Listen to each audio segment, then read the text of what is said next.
Sino kayo? At anong kailangan niyo sa amin?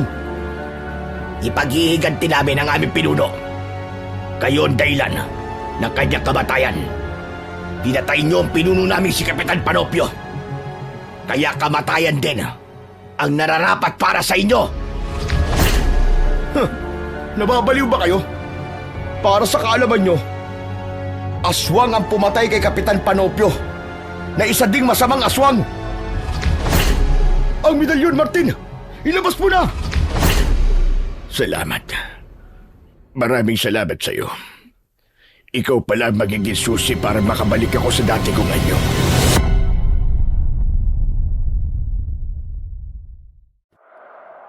Hindi madali ang bakbakan at mga engkwentrong pinagdaanan namin ng kaibigan ko bilang pulis o alagad ng batas. Partner kami ng kaibigan kong si Delio sa maraming operasyon.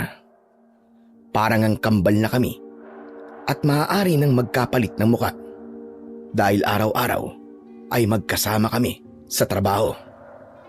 Kaya lamang ay kakaiba ang aksyon at engkwentro na aming nakasagupa nang sumama ako sa probinsya ng kanyang tiyo para magbakasyon. Binigyan kasi kami ng aming hepe ng pagkakataong mag-relax at magbakasyon pagkatapos ng matindi naming operasyon. Hindi sa pagyayabang, kami ng kaibigan kong si Delio at ilang pang kabaro sa serbisyo ang nakabuwag ng isang sindikato ng human trafficking. Isang grupo na gumagamit ng mga bata para utusang mamalimos at ang iba naman ay para magnakaw. Pero ang nais kong ibahagi ay nangyari sa probinsya ng Capiz, sa bayan ng Rojas City. Nagkaroon kami ng engkwentro sa mga nilalang na tunay na kakaiba sapagkat puno ng kababalagan, isang pangyayaring hindi ko inaasahan. Siya nga pala, ako si Martin, 35 anyos, isang pulis. Masasabi kong isa kong matapat na pulis at syempre ang akin din partner na si Delio. Dahil hindi kami ang tipo ng pulis na maaaring suhulan. Pinaninindigan namin at tinutupad ang aming pinanumpaan bilang alagad ng batas na ang tungkulin ay para magserbisyo sa mga kababayan natin at mga laga sa katahimikan. Pagkatapos ng naging matagumpay naming operasyon, ay agad kaming kinausap ng aming hepe at sinabing kailangan naming magpalamig muna, lalo na't ang nabuwag naming sindikato ay maaaring may iba pang galamay na posibleng targeting kami. Saka mainam na rin ang magbakasyon dahil matagal-tagal na rin kaming hindi nagfa-file ng vacation leave. Kaya laking pasasalamat namin ni Delio sa offer na yon ng aming hepe. Sa pagbabakasyon, naganap lahat ng mga hindi pangkaraniwang pangyayari. Muli, ako si Martin at ito ang aking kwento. Delio, Rojas City na ba to? Oo, andito na tayo sa Rojas City Airport. May gitsang oras lang ang biyahe natin, no? Natural, pero plano sinakyan natin eh. Gusto ko sana sa barko tayo sasakay papunta dito eh. Di pa kasi ako nakakasakay ng barko eh. Ganon? O sige, hayaan mo. Pagbalik natin, barko ang sasakyan natin. Mas gusto ko kasi mabilis ang biyahe kapag pupunta ako sa isang lugar eh. Lalo na kapag tawid dagat. Kung sa bagay, tama ka naman dun. Teka, wala bang susundo sa atin dito? Kahit karaton na hila ng kalabaw? Asa ka pa, walang susundo sa atin. Hindi mo sinabi sa tiyo Rogelio mo? Hindi mo ipinaalam na ngayon ang dating natin? Paano ko sasabihin sa kanya? Hindi ko nga alam kung may cellphone yun si Chong eh. Yun lang. Lotek pala ang Chong mo eh. Matagal na rin kasi kaming hindi nagpapangitan noon. Ang tanda ko nga, elementary pa ako nung huling makapunta sa bahay niya dito sa Rojas City. Tapos di na yun naulit.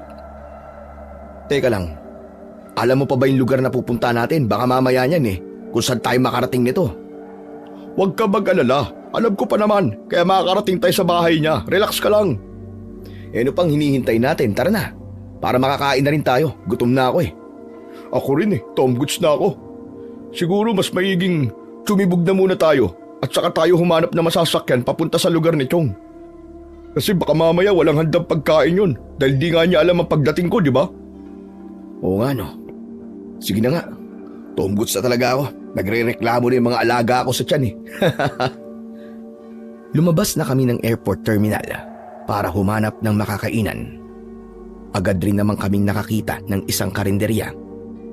Hindi ako marunong ng Kapisnon dialect, kaya ipinaubaya ko na lang kay Delio ang pakikipag-usap sa pinasukan naming kainan.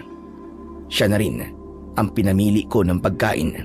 Naghintay na lang ako ng mga pagkaing o orderin niya. Sinigang na baboy at inihaw na isda ang ulam na kanyang inorder at maraming kanin dahil pareho kaming gutom na gutom. Pagkatapos naming makakain ay lumabas na kami at naglakad-lakad para magpababa ng aming kinain. May binili ding pasalubong si Delio para daw sa kanyang tiyo Rogelio. Upang matiyak ni Delio na hindi kami mapupunta sa ibang lugar, ay nagtanong-tanong na rin siya kung saan ang sakayan sa lugar na aming pupuntahan. Hindi ko naintindihan ang pakikipag-usap niya sa lalaking pinagtanungan niya. Pero syempre, alam kong nagkaintindihan sila. Doon tayo sa kabilang kalye. Doon daw ang terminal ng jeep papunta sa lugar ni Chong. Tama kaya ang sinabi ng lalaking kausap mo? Oo naman. Saka naalala ko pa naman kahit papaano Siniguro ko lang kaya ako nagtanong. Tumawid na kami ng kalsada ni Delio. Saka naglakad pa hanggang sa nakarating na kami sa terminal ng jeep. Doon kami sumakay. Pero bago pa kami sumakay ay nagbayad na ng pamasahe si Delio. Umabot din ng halos kalahating oras ang itinakbo ng jeep na sinakyan namin hanggang makarating sa baryo na aming pupuntahan. Buong akala ko ay sa lugar na binabaan namin ng jeep ang aming destinasyon. Pero muli ay pumara ng tricycle si Delio at sumakay kami. Medyo hindi nakagandahan ng daan na tinahak ng tricycle. Medyo may pagka-rough road na yun. Probinsyang probinsya na dahil sa mga nagtataasang puno at makakapal na halaman sa gilid ng hindi konkretong kalsada.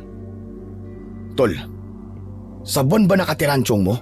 Umamin ka nga. Anong sa buwan? Pambihira. Tignan mo nga itong dinaraanan nitong sinasakyan natin tricycle. Ang daming lubak. May mga butas-butas. Di ba ganito raw sa buwan? Bakit nakarating ka na ba ron? Hindi pa naman. Ngayon pa lang. Ay nako, puro ka talaga kalokohan Martin Pero konting tiis na lang, malapit na tayo. Aray ko. Aray. Nauntog ako dahil sa baba ng bubong ng tricycle.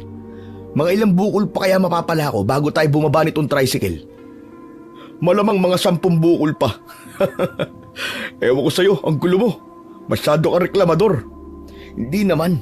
Nagtataka lang ako kasi ganito ang daan Hindi na bago yan, Chong. Malamang nakurakot na ng mga politiko ang pondo, kaya hanggang ngayon hindi pa rin maayos ang kalsada. Huminto na ang sinasakyan naming tricycle. Yun na ang destinasyon namin. Unang bumaba si Delio. Tahimik ang lugar na yon. Ang mga bahay ay magkakalayo.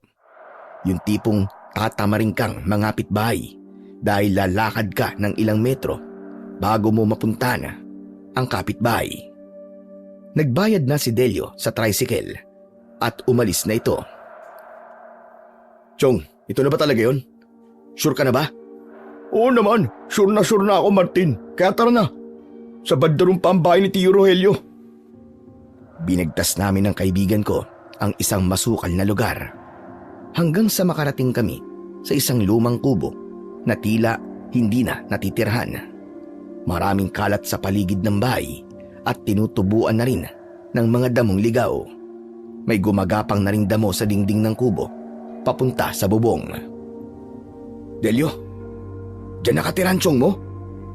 Oo, natatandaan ko to matandang puno ng duhat na malapit sa bahay niya eh. Dati dito pa ako umaakyat nung bata pa ako para manguha ng bunga.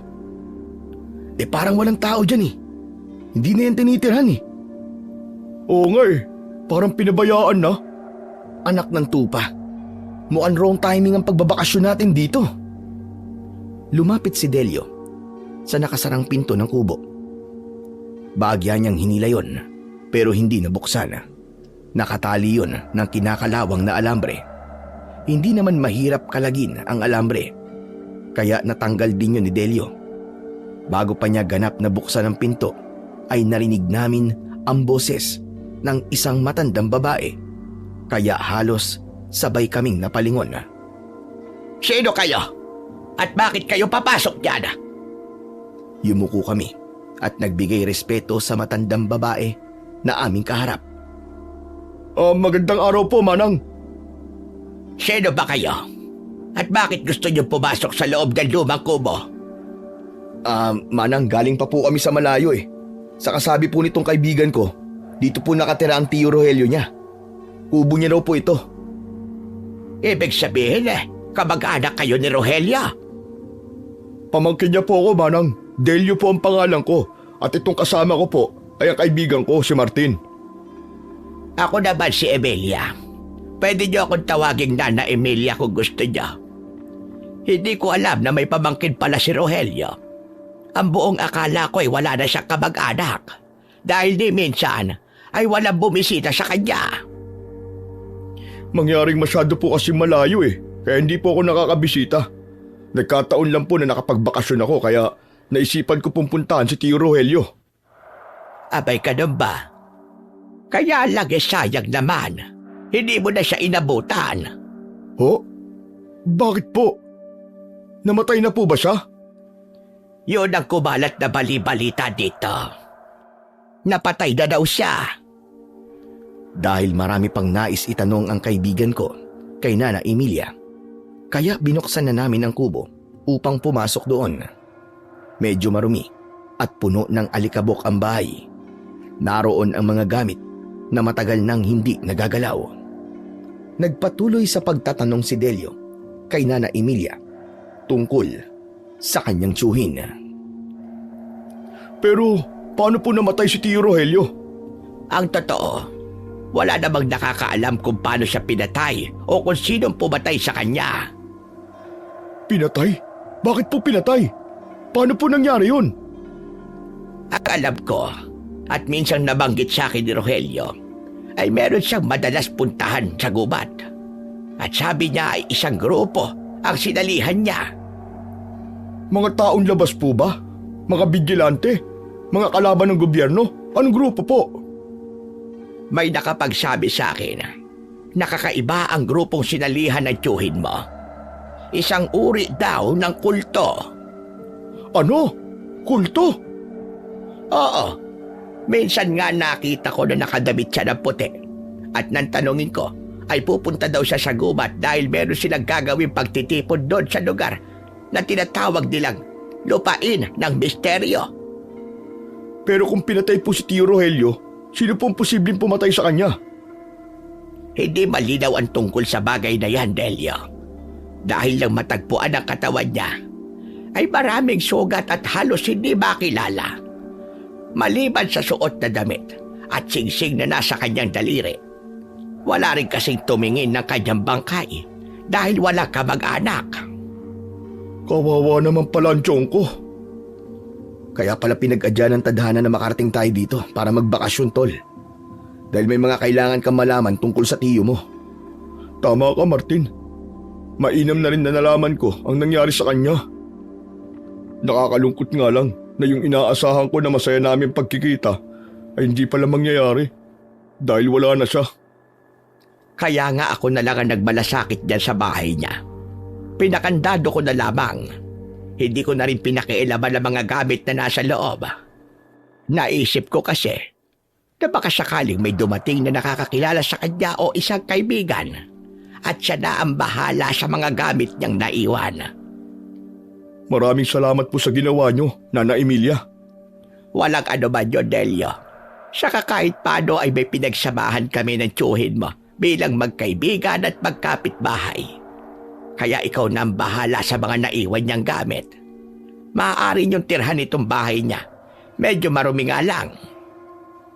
Kami na po ang bahalang maglinis, Nana Emilia. Siya nga po pala. Nasabi niyo kanina, nakapitbahay po kayo ng tiyo ni Delio. Saan po ang bahay niyo dito? Diyan lang, matatanaw niyo. Malapit sa taniman ng mga punong bayabas. Kaya kung sakaling may kailangan kayo, maaari niyo akong puntahan doon. Magpapaalam na sana si Nana Emilia nang makarinig kami ng boses ng isang babae. Tinawag niya si Nana Emilia. Agad namang sumagot ang matandang babaeng kaharap namin. Vanessa, apo. Andito ako sa loob ng bahay ni Rogelio. Halika dito. Maya-maya lang ay sumilip ang isang magandang babae. Tuloy-tuloy na pumasok nang makita si Nana Emilia. Lola Emilia, ano pong ginagawa niyo rito? At sino po ang mga lalaking yan? Huwag ka mag-alala. Hindi kami lalaki ng lola mo. Saka mababait kami. Loko ka talaga, Martin. Kung ano sinasabi mo. Pinangingiti ko lang itong si Miss Maganda. Baka kasi matakot sa atin eh. Ipinakilala kami ni Nana Emilia kay Vanessa na kanyang apo. Kamag-anak pala kay ni Tata Rogelio. Sayang naman, hindi niya na siya inabutan. Alam niyo, napakabait niya nung nabubuhay pa siya. Madalas nga siya ang kabiruan ko. Saka, madami din kasi siyang kwento. Pero kahit minsan, hindi niya nabanggit sa akin na may kamag-anak siya. Ganun kasi si Tio Rogelio eh. Malihim talaga siya. Kaya nakakalungkot nga na hindi na kami pala magkikita. Saka na lang siguro tayo magkwentuhan, Delio, Martin.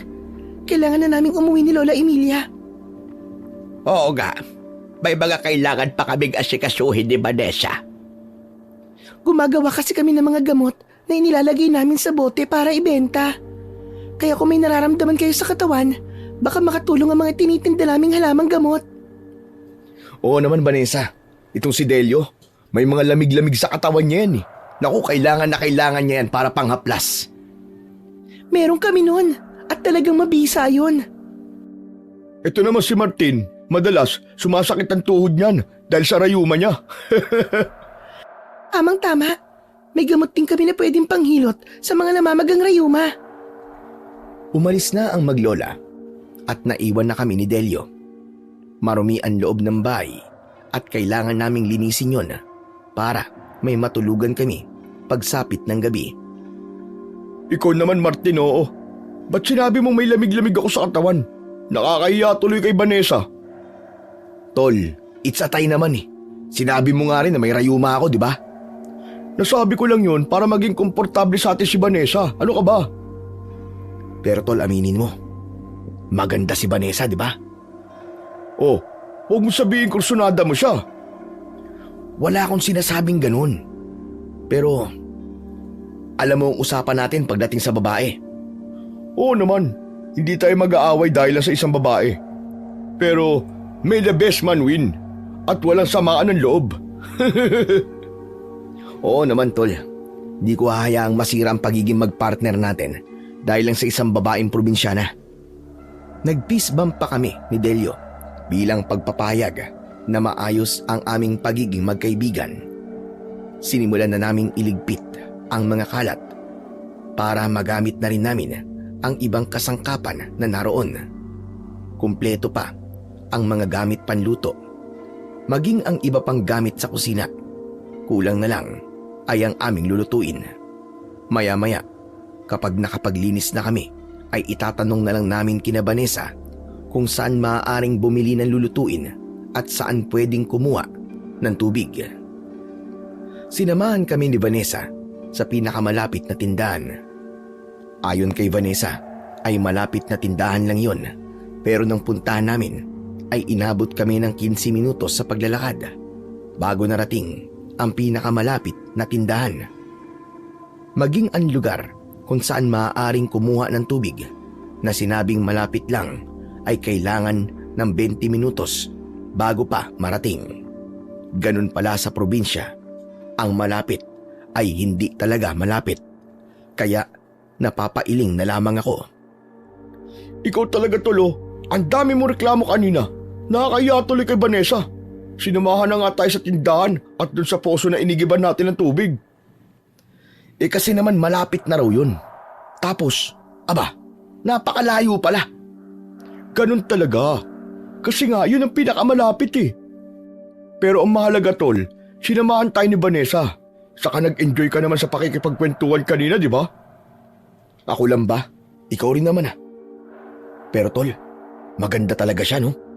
Kakaibang ganda niya. Siguro wag muna tayo mag-isip ng kung ano. Kaibiganin na lang natin siya. Tsaka nakakaya kay Nana Emilia. Nagpunta tayo dito para magbakasyon, hindi para humanap na magiging girlfriend. Kung sa bagay tama ka. Saka mas maigi yun para hindi tayo mailang sa kanya.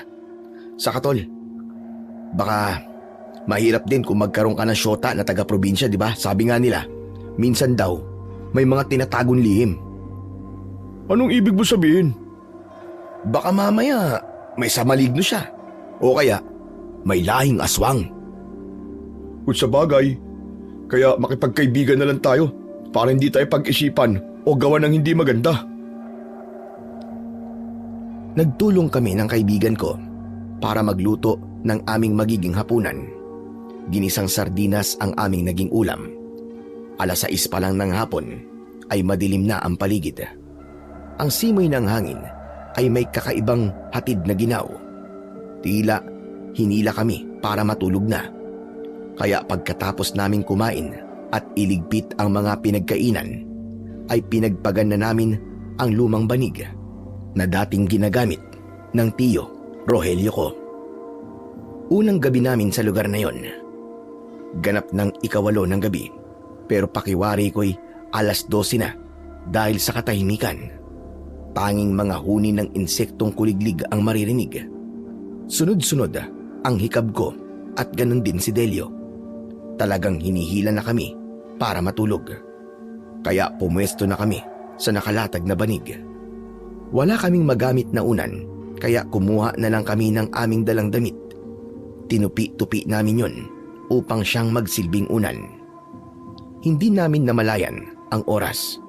Madali kaming nakatulog dahil na rin sa pagod sa biyahe at sa paglilinis ng kubo. Naalimpungatan ako at dahil na rin nakaramdam ako ng tawag ng kalikasan, kaya ako'y nagising. Napatingin ako sa orasan na nasa aking braso. Ganap ng 12:00 ng gabi. Dahil wala namang banyo sa loob ng kubo, kaya kailangan kong lumabas para umihi. Madilim ang gabi, subalit bagyang natatanglawan ng malamlam na liwanag mula sa bilog na buwan ang paligid. Gumilid lang ako sa may kubo upang doon ay magbawas. Nang babalik na ako sa loob ng kubo, ay nakarinig ako ng pagaspas ng ibon. Napatingala ako. May napansin akong tila ibon na lumipad papalayo. Bigla akong kinilabutan dahil agad kong naisip kung anong klaseng ibon yon sa ganung oras ng gabi. Pero pilit kong pinapalakas ang loob ko. Kahit kinakabahan, ay pumasok na ako sa kubo. Gising si Delio nang bumalik ako sa higaan. Saan ka galing, Tol? Sa labas, nagbawas lang. Naihi ako eh. Kaya lang, ang weird. Bakit? Ano ba meron? May nakita akong lumilipad kanina eh. Hindi ko alam kung anong klaseng ibon yun. Pero medyo malaki. Kaya lang mabilis na lumipad tapos biglang nawala. Ano kaya yun? Baka ibon panggabi lang. Meron kasi silang sinasabing ibon panggabi. Kwago? Yung ba ang ibig mo sabihin? Oo, o kaya naman kabog, yung paniki. Oo nga no. Siguro nga. Huwag mong sabihin may iba ka na namang iniisip. Aba Tol, huwag mong bigyan ng dahilan para takutin ang sarili mo. Buti pa matulog na lang ulit tayo. Bukas meron tayong pupuntahan. Saan naman pare? Bukas ko na nasasabihin sa'yo. Kinabukasan, maaga akong nagising. Nasa isip ko pa rin ang nakita ng lumipas na gabi tungkol sa malaking ibon. Naalala ko ang isang bagay na hindi ko nakakaligtaang dalin kahit saan ako pumunta. Yun ay ang isang kakaibang kwintas na bigay sa akin ng aking impo. Bali lola na siya ng tatay ko, kaya ako ay apo sa tuhod. Bago siya namatay, ay dumalaw kami sa kanya sa Cavite. Dahil panganay na apo ang tatay ko at ako ang panganay sa aming magkakapatid, kaya sa akin yun ibinigay.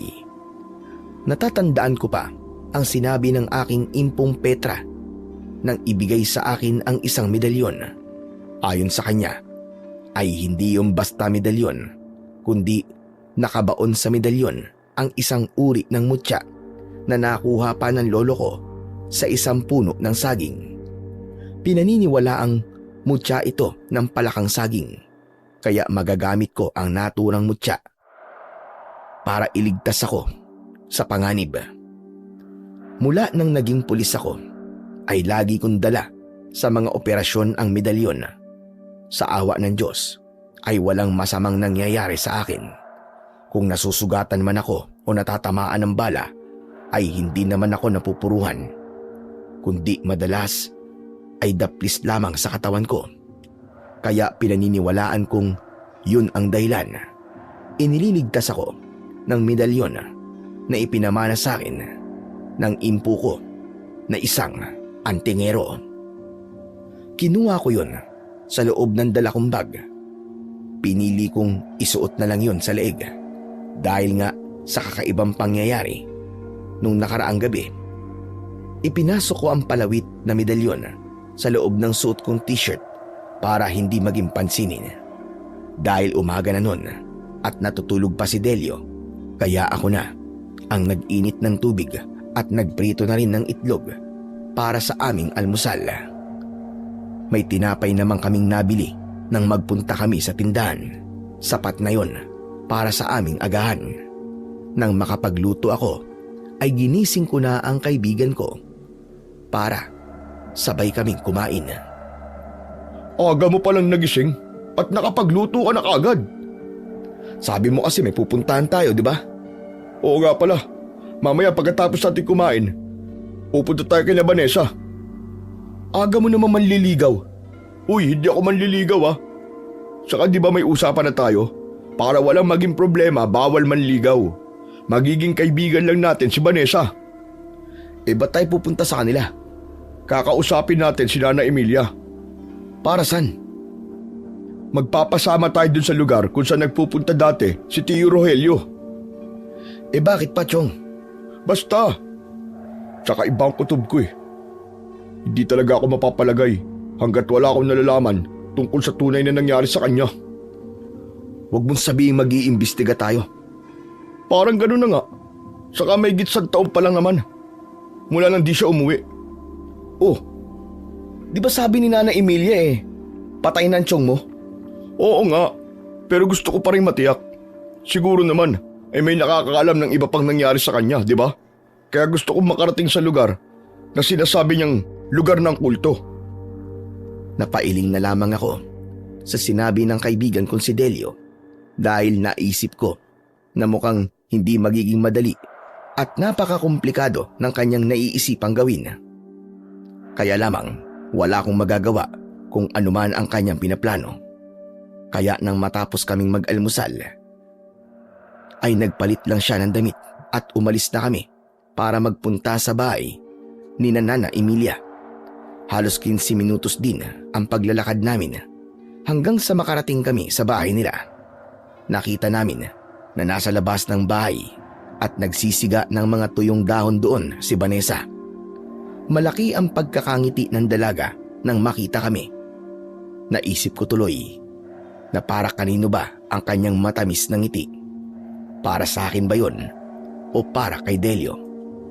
Ayoko nang alamin pa, basta para sa aming dalawa yon. Oh, ang aga niyo naman napasyal dito. Oo, Vanessa. May kailangan kasi tong si Buddy ko sa lola mo eh. Nasaan ang Lola Emilia mo, Vanessa? Nasa loob may ginagawa.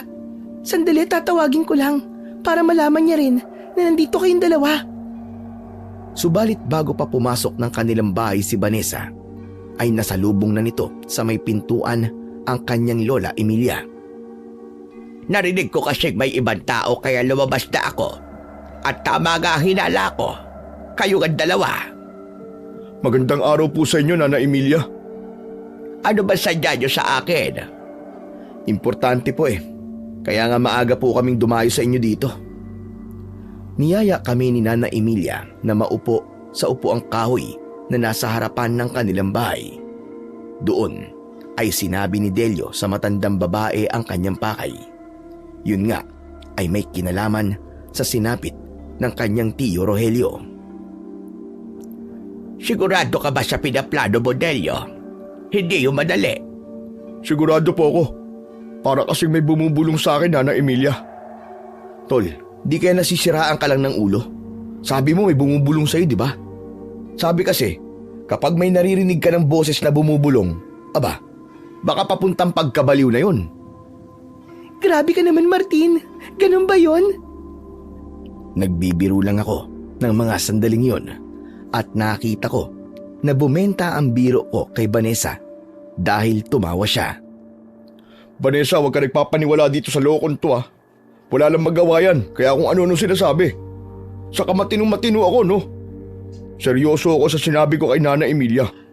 Baka kasi isipin niya na kalokohan lang yung sinabi ko eh.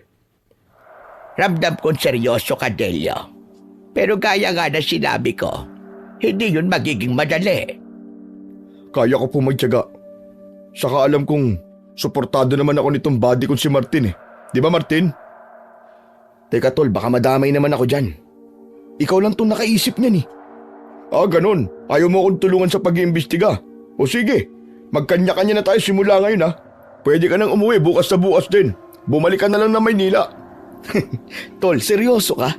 Joke lang naman yun eh. Ikaw talaga di ka na mabiro. Alam nyo, nakakatawa kayong dalawa. Para kayong mga bata na mahilig mag-asaran. Ah, ganun talaga kami ng body ko eh. Sige na nga tol. Para naman di ka na magtampo at di mo na ako paalisin. Sama na ako ng 10 dyan sa plano mo. Payag na ako. Yan, ganyan.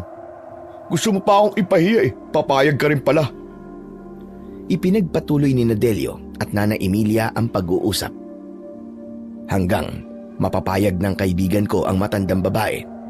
Pero meron siyang hiningi na kondisyon.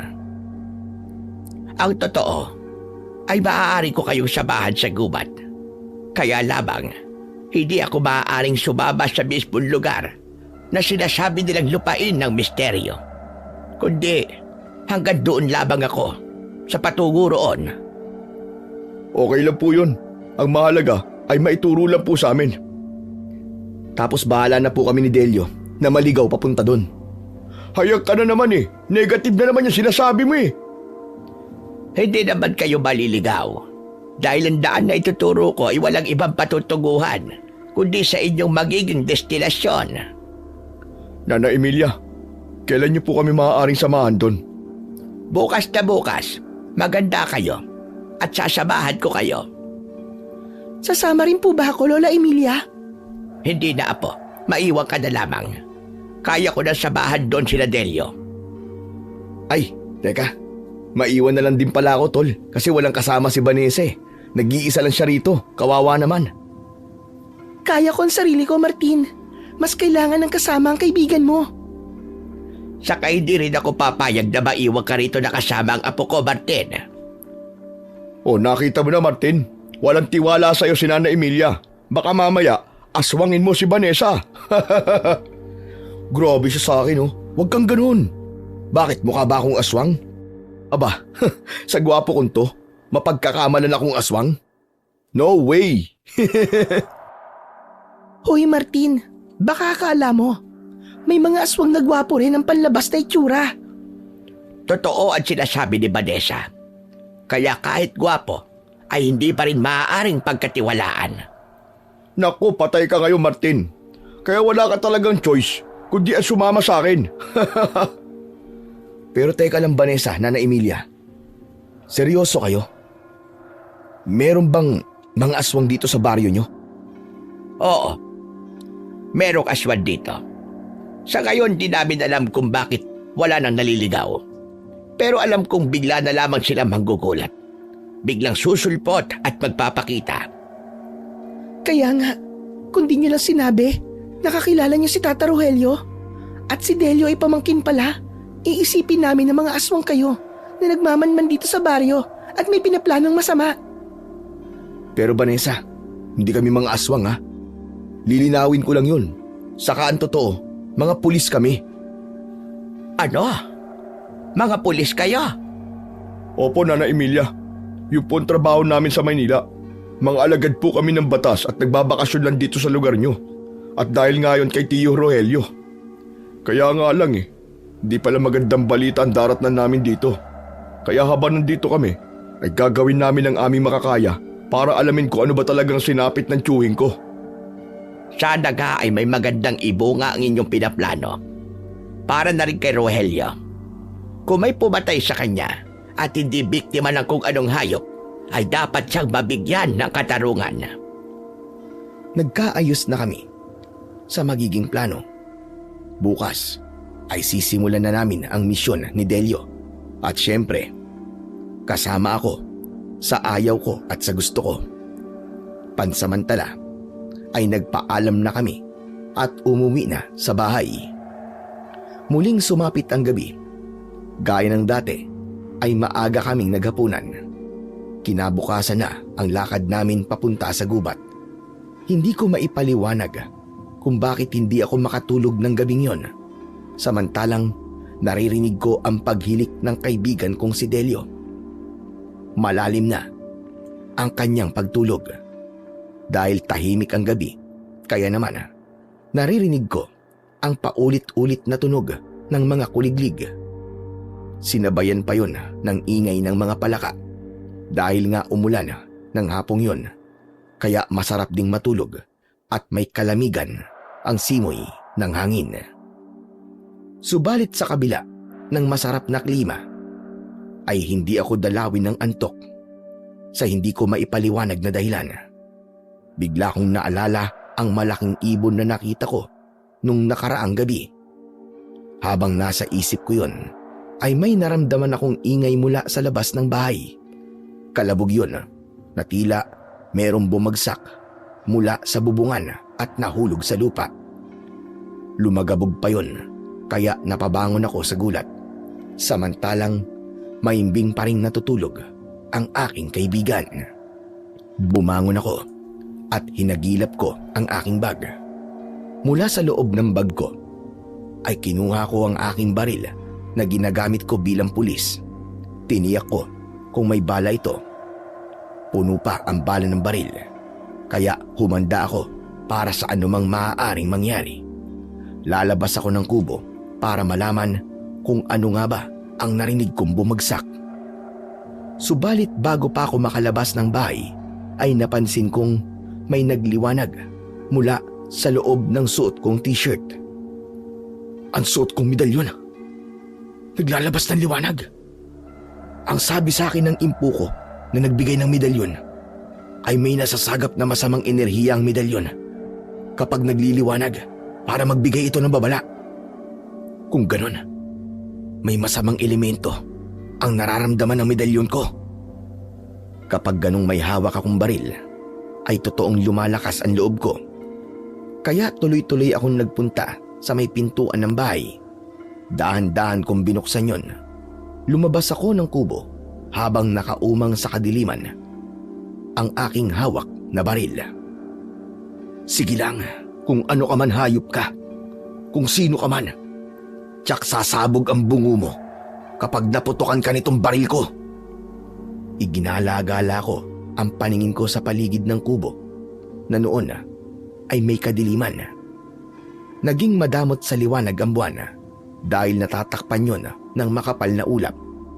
Pero pilit kong inaninaw ang paligid habang ang suot kong kwintas ay patuloy sa paglalabas ng mahinang liwanag na nagpapahiwatig na ang panganib ay nasa paligid lamang. Kung ano ka man, kung sino ka man, lumabas ka at huwag ka magtago! Bigla akong nakarinig ng mga kaluskos na sinundan ng mga yabag mula sa gawing likuran ko. Lumundag ako at lumikong paharap upang makita ko ang nasa aking likuran. Ganun na lamang ang aking gulat nang makita ko ang kakaibang nilalang. Mas mataas at malaki ito sa akin. Ang anyo ay katulad ng isang baboy ramo, subalit merong sungay. Nag-aapoy ang mga mata at ang laway ay tumutulo sa nakabukas na bibig. Naisip ko na ito marahil ay isang aswang. Sa pagkakagulat ko ay napaupo ako kasabay ng pagkalabit ko sa gatilyo ng baril na aking hawak. Pumutok yun, subalit ang bala nito ay hindi tumama sa halimaw na nasa harapan ko, kundi papaitaas. Bago ko pa maiputok ang baril papunta sa aswang na yon, ay bigla itong tumakbo papalayo hanggang sa mawala na sa kadiliman. Pero habang tumatakas ito, ay kinalabit ko ang gatilyo, kaya ilang putok ng baril ang kumawala. Kaya lang, isa man ay hindi tumama sa katawan ng aswang na tumatakas papalayo. Habang nakaupo ako sa lupa, ay naramdaman kong may papalapit sa akin na nagmamadali. Galing sa loob ng bahay, kaya alam kong si Delio yun na nagising dahil sa putok ng baril. Buddy! Martin! Ano nangyari? Bakit ka nagpaputok? Tol, may aswang. Andito siya kanina, Tol. Ano bang aswang sinasabi mo? Wala naman akong nakikita. Wala na, tumakas ni. Kinapa ko sa dibdib ko ang medalyon. Tinignan ko yon. Kaya lang, wala na ang liwanag nito. Ibig lang sabihin, ay hindi na nito nasasagap ang masamang enerhiya na dala ng halimaw. Posibleng malayo na ito. Maniwala ka sa akin, Tol, may aswang. Kitang-kita ko. Pinaputokan ko nga siya. Kaya lang di ko tinamaan. Kung talagang nakita mo ang halimaw, ibig sabihin, Diyos ko, totoo nga pala ang sinabi ni Nana Emilia at Vanessa. Oo, Tol, totoo yun. Totoong aswang. Gaya nga ng sabi nila dati wala na. Pero ngayon, nandito na uli. Oo, Tol. At yung aswang na sinasabi mo, may inala ako na may kinalaman din siya sa nangyari kay Tio Rogelio. Ibig mong sabihin, Tol, posibleng pinatay siya ng aswang? Oo. At kung totoo ba ng kutob kong yun, kailangan kong ipagiganti si Tio Rogelio. Tayo ang papatay sa aswang na yun. Alam kong seryoso si Delio sa kanyang sinabi, kaya hindi na ako humirit para magbiro. Sa plano niyang yun, ay alam kong hindi na ako makakaiwas pa. Hindi na ako makakatanggi. Kailangan kong samahan ang kaibigan ko sa kanyang magiging laban. Kinabukasan ay hindi na namin pinuntahan pa sa kanilang bahay si Nana Emilia. Maaga pa ay naroon na siya sa harap ng aming kubo. Napansin ko ang isang kawayan na may tulis na ginagawa niyang tungkod. May tila kwintas din siya sa leeg at pinagmasdan ko yung maigi. Hindi ako nagkakamali ng aking tingin dahil malinaw pa naman ang aking mga mata. Pinagdugtong-dugtong yun na bawang. Nana Emilia, bakit ang dami niyo pong bawang? Magtitinda po ba kayo ng bawang o magluluto po kayo ng adobo? Oo nga naman po, para sa po mga bawang na nakakwintas sa leeg nyo. Para maging proteksyon ko ito. Ano ho? Proteksyon po para saan? Sa mga kampo ng kadiliman. Sa mga aswang na maaari nating makasalubong sa gubat. Kaya heto ang iba. Ilagay nyo ito sa inyong mga bulsa. Hindi na po kailangan. Sapat na po sa amin ang dala namin baril. Kaya na po namin protekta ng sarili namin, Nana Emilia. Kung wala na tayong ibang kailangan dalhin, ay mas maiging umalis na tayo habang maaga pa. Nauna nang lumakad si Nana Emilia at nakasunod naman kami ng kaibigan kong si Delio. Parehong nakasiksik sa aming bewang ang aming baril. Suot ko rin sa leeg ko ang aking medalyon na bigay ng aking impo na isang antingero at hinding-hindi ko yun maaaring iwan. Hindi kakikitaan ng katandaan si Nana Emilia habang naglalakad kami. Marahil dahil sanay na ito sa malalayong lakaran. Samantalang kami ni Delio ay nakakaramdam na ng pagod Halos 1 oras na rin kasi kaming naglalakad. Hanggang sa makarating kami sa isang lugar na tila may malalaking puno. Huminto na roon si Nana Emilia. Bakit po kayo huminto? May problema po ba? Agad dito ko na lang kayo ba ihahatid? At hindi na ako maaaring pumasok pa sa loob ng lugar na yan. Oh, bakit naman po? Ayokong pumasok riyan. Pero kayo, alam kong kaya nyo. Pero bakit nga po, Nana Emilia? Mas mabuting kayo na lang ang makakatuklas. Hindi ba't ang nais nyo lang naman ay malaman kung ano ang meron sa lupain ng misteryo? Ang lugar na siyang pinupuntahan ni Rogelio bago pa may mangyari sa kanya. Opo, yun nga po ang gusto naming malaman at makita. Kung ano bang meron sa lupaing sinasabi nyo. Kung papasok po kami sa lugar na yon, paano po kayo, Nana Emilia? May iwan ako dito at hihintayin ko ang pagbabalik ninyo. Dahil alam kong hindi rin naman kayo magtatagal sa loob niyan. Kailangan nyo ring makaalis kagad bago pa kumagat ang dilim. Sige po, kung yan po ang gusto nyo. Kami na lang po ni Martin ang papasok sa loob ng gubat. Tara na tol, pumasok na tayo sa lugar na yan para hindi rin tayo abutan ng dilim. Iniwan na namin si Nana Emilia at binagtas na namin ni Delio ang lugar papasok sa lupain ng misteryo. Iba ang nararamdaman ko habang papasok kami. Agad na napansin ni Delio ang pagkislap ng medalyong suot ko. Tol, ano yan? Bakit kumikislap ang kwintas mo? Parang ngayon ko lang nakita yan ah. Matagal na sa akin to, tol. Di ko lang binabanggit sa'yo. Sa akin di ko sinusuot. Madalas nilalagay ko lang yan sa bulsa ko. Lalo na kapag nagkakaroon tayo ng mga operasyon.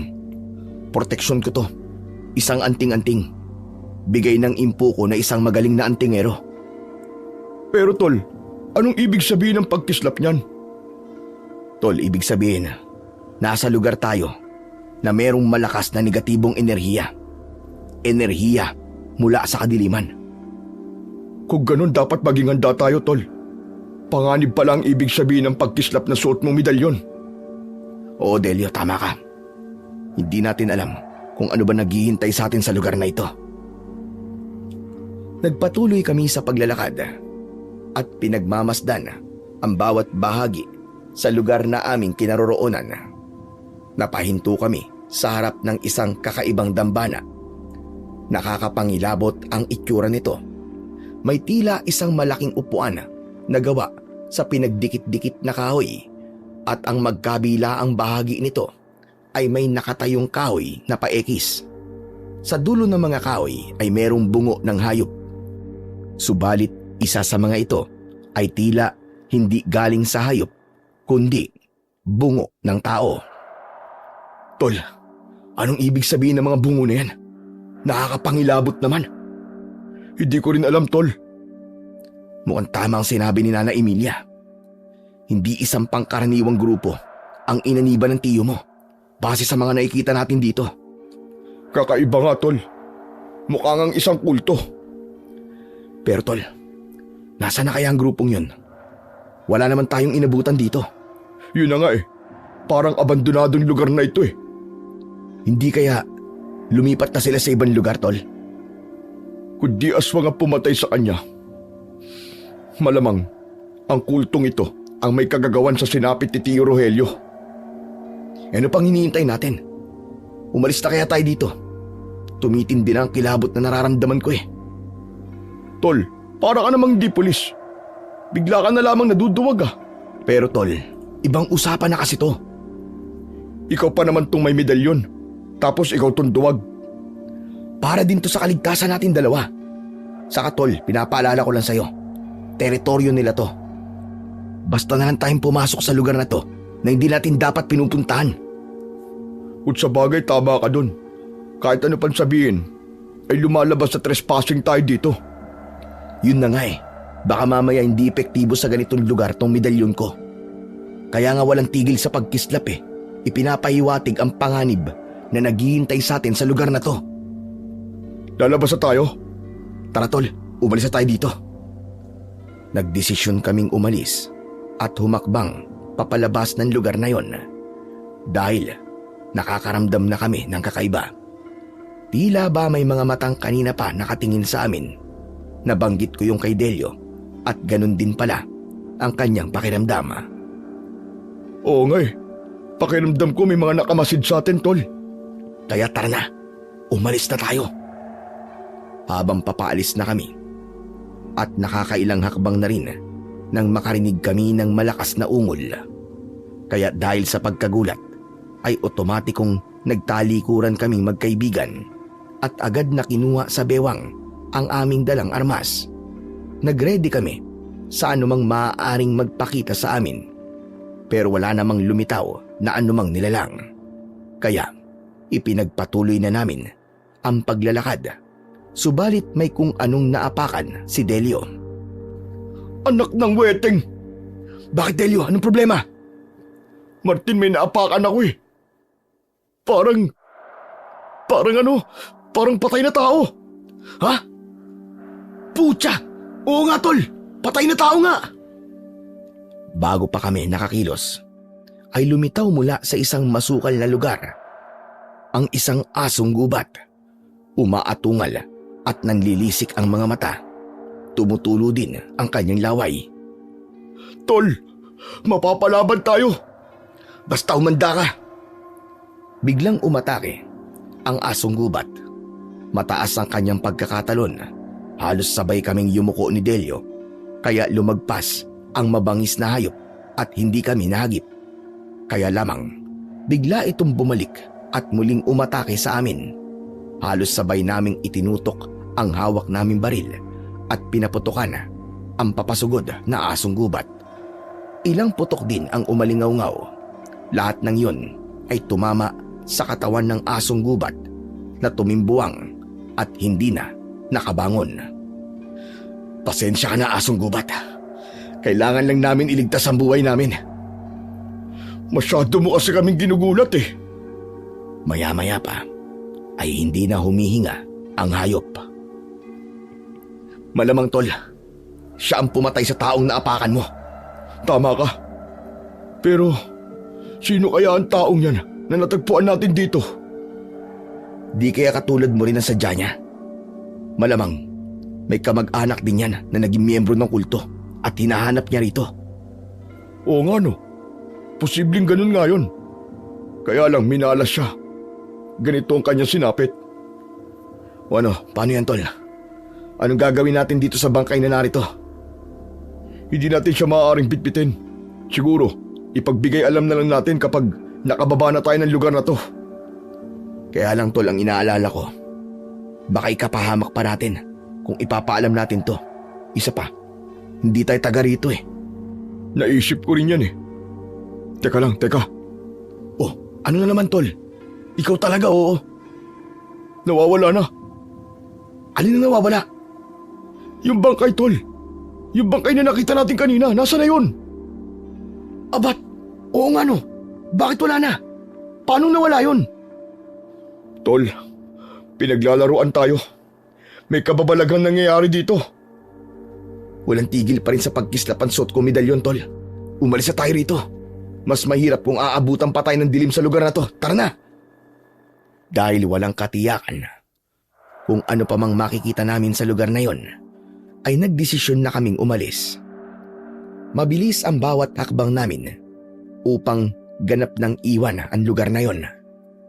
Kaya lamang nang ganap na kaming makakalabas sa lugar na tinatawag na lupain ng misteryo, ay binalikan na namin si Nana Emilia sa lugar kung saan siya naghihintay.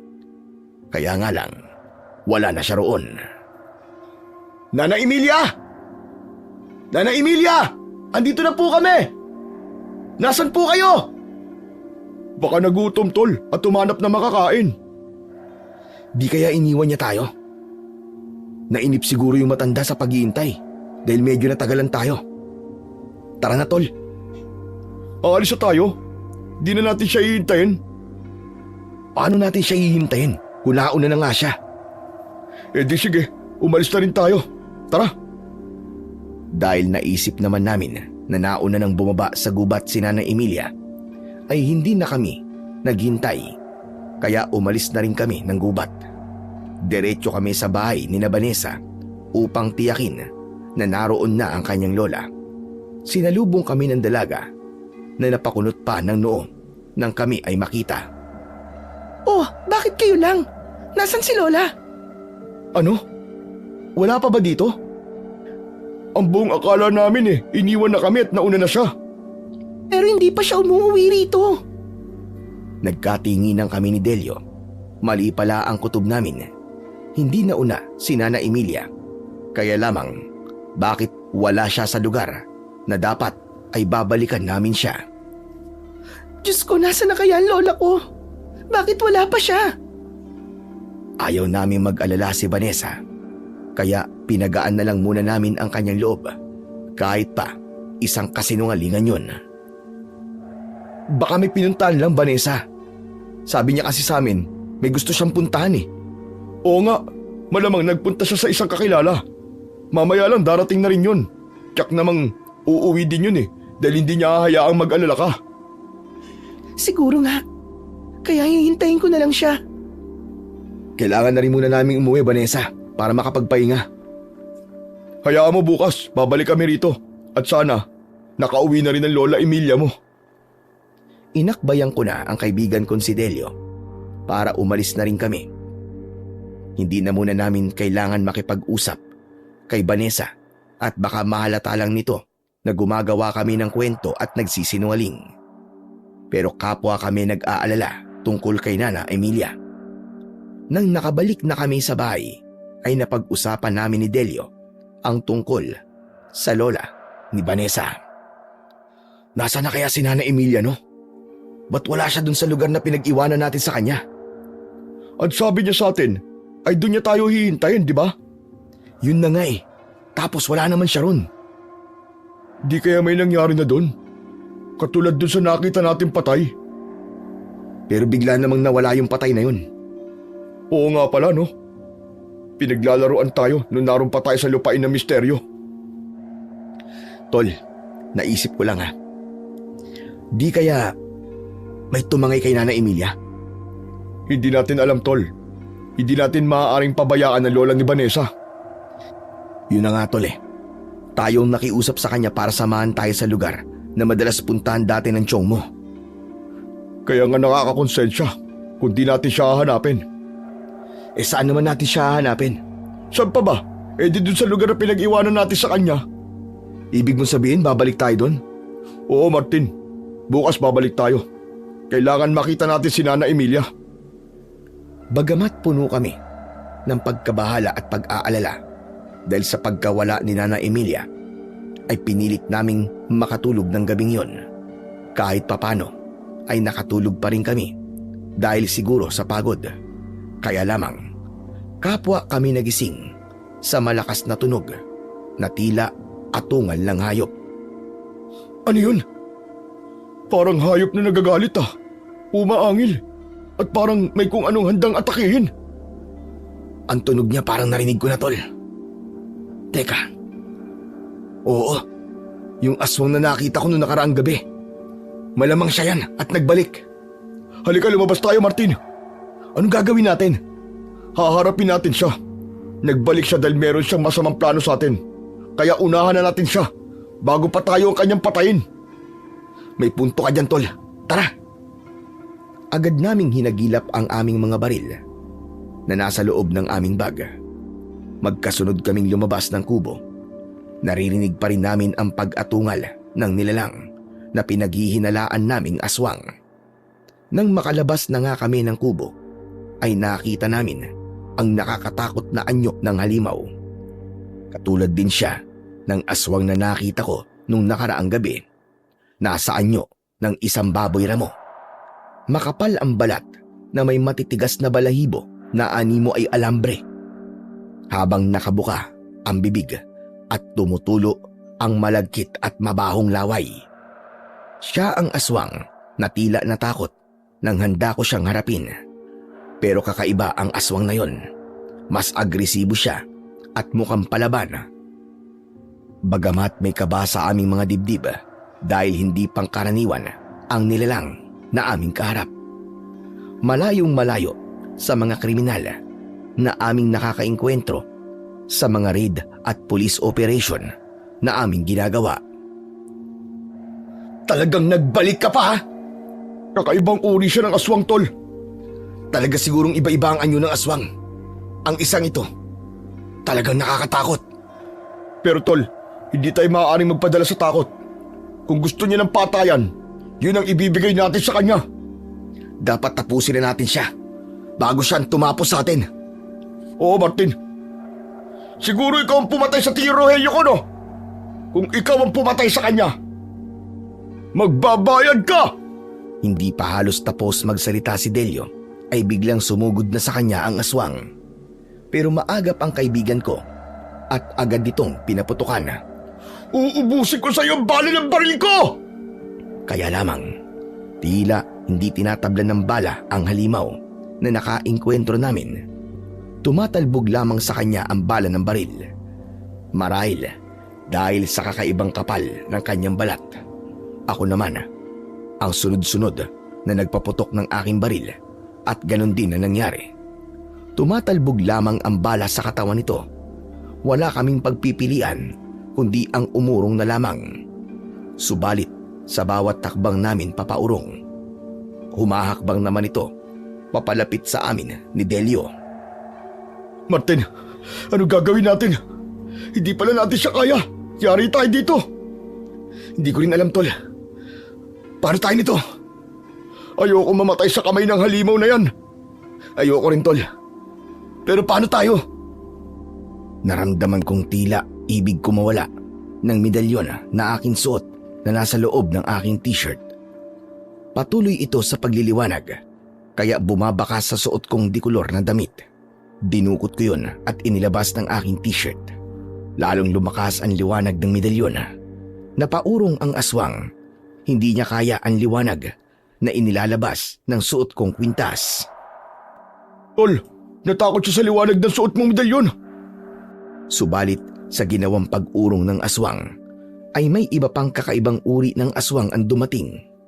Hindi siya nasisilaw sa liwanag mula sa medalyong suot ko. Yare, tol. May backup pala ang aswang na to. Tama ka. May mga kasama pang ibang aswang. Mas maliliit ang mga 4 na aswang na dumating. Kaya sinubukan kong paputukan ito at ganun din ang ginawa ni Delio.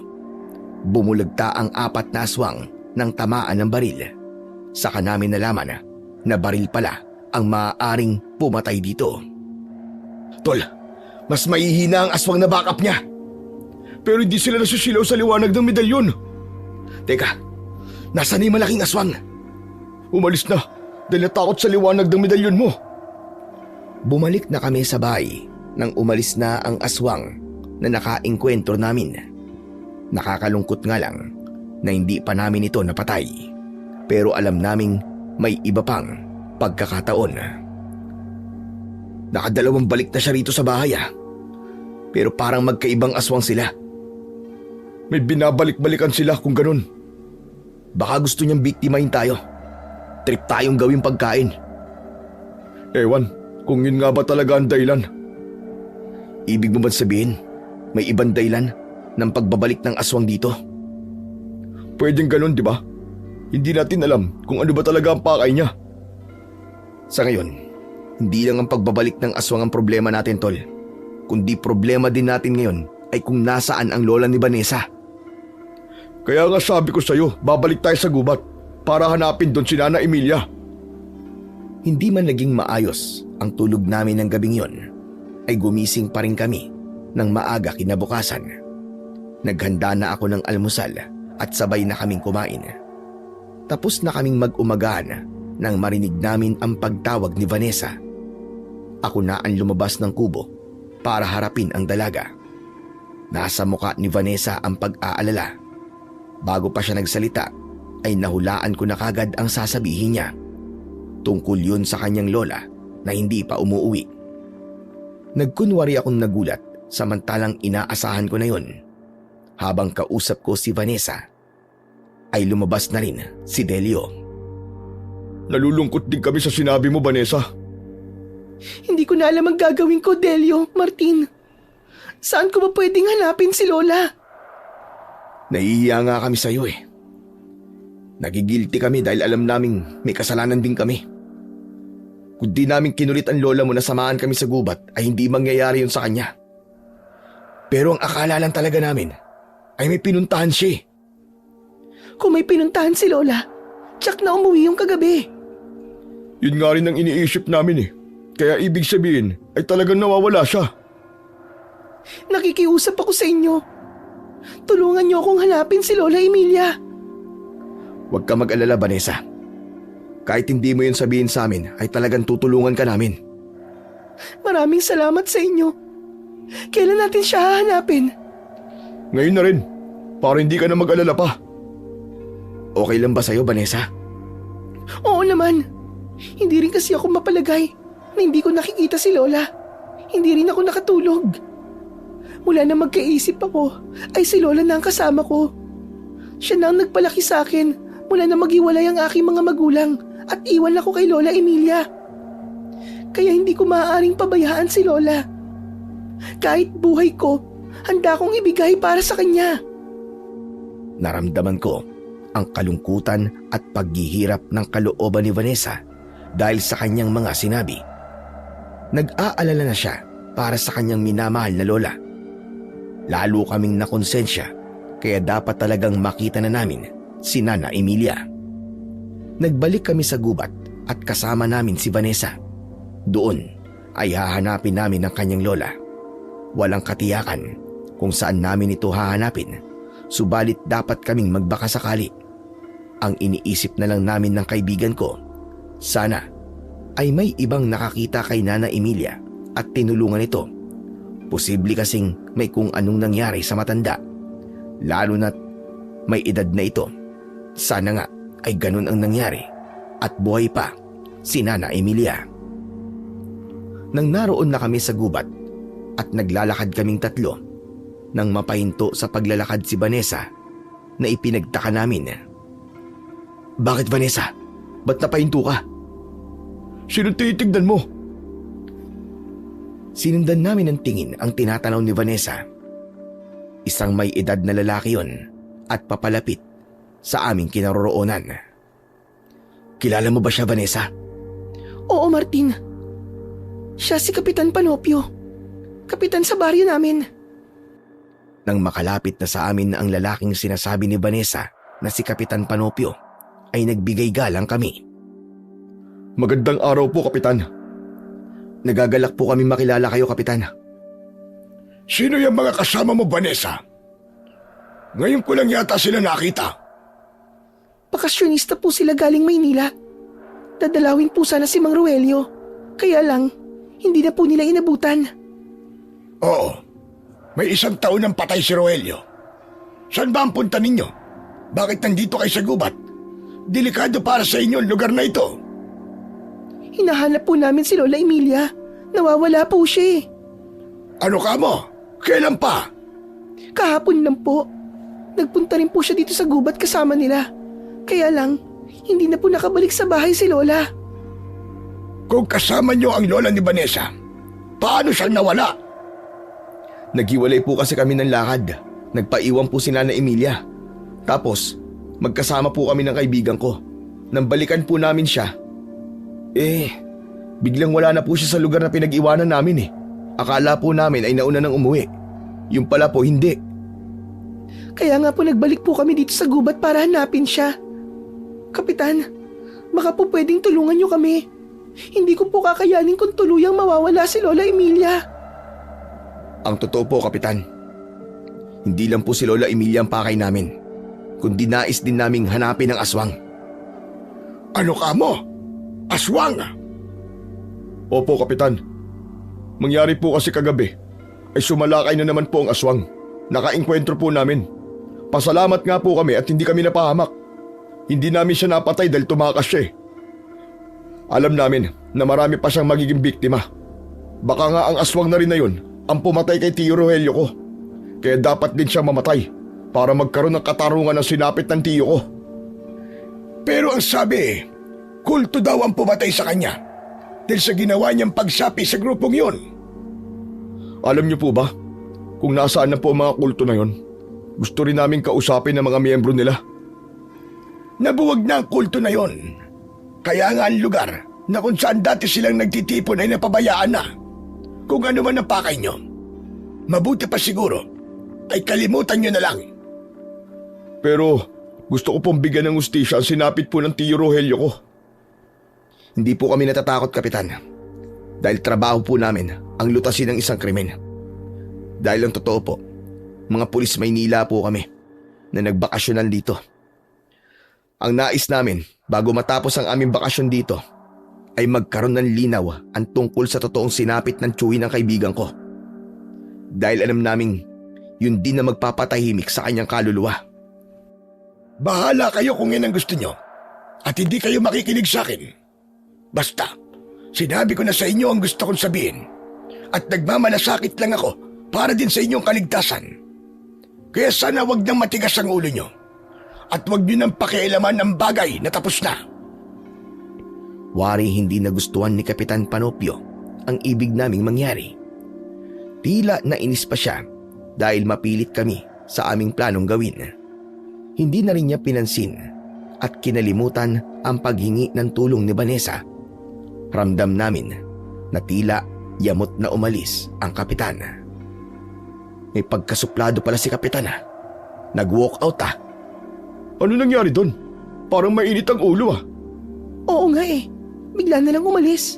Hindi na nabanggit kung tutulungan niya ba tayo sa paghahanap kay Lola Emilia. Hayaan mo na siya. Kung ayaw niya, bahala siya. Kami na lang ang bahala sa paghanap. Hindi kami titigil. At tanda akong tumulong sa inyo. Nagpatuloy kami sa paglalakad sa gubat. Puno ng pag-asa na makikita namin sa lugar na yon si Nana Emilia. Inabot na kami ng hapon na nagpaikot-ikot sa gubat. Kaya lang, nang magpasya na kaming umuwi at babalikan na lang kinabukasan, ay hindi na namin maipaliwanag ang nangyayari. Bakit ganun, Delio? Wala ka ba napapansin? Napapansin ano, Martin? Ako man, kanina pa nagtataka at kinakabahan. Vanessa, kasama mo kami. Kaya huwag kang kabahan. Pero, kanina pa tayo naglalakad para sana bumalik ng bahay natin. Kaya lamang, parang hindi na tayo makalabas nitong gubat. Tama si Vanessa, tol.